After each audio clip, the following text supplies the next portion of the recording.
Nabila Ramdani is a journalist who specialises in the Arab world. She's interviewed Colonel Gaddafi before, and you've been with us for a number of weeks, haven't you, Nabila, on and off, talking about developments.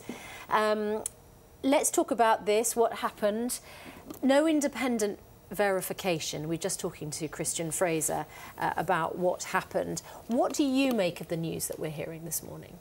Well, I think we have to be extremely cautious about information coming from the Libyan officials.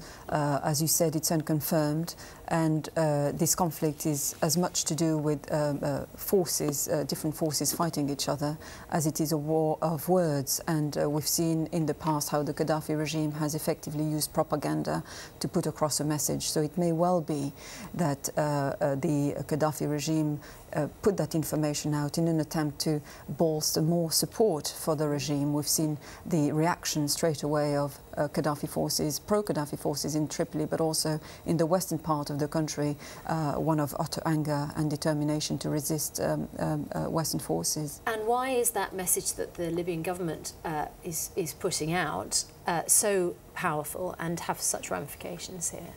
Well, it is a very powerful one, because let's not forget that Gaddafi already lost one of his stepdaughters, his only stepdaughter, in fact, in 1986, a 4-year-old baby daughter, who was killed by US airstrikes in a raid. And perhaps there's an attempt there to revive that sentiment, a sentiment of patriotism and one of resistance.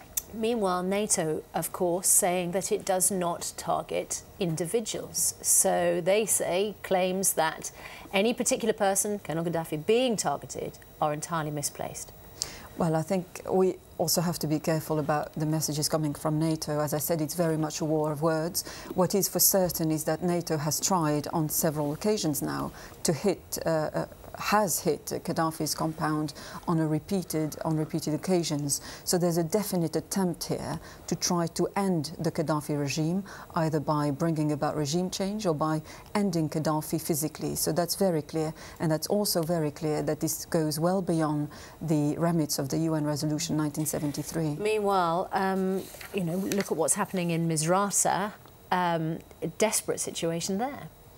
Absolutely, but I think we have to bear in mind the reason why NATO, the UN first of all, and NATO got involved into a conflict in Libya.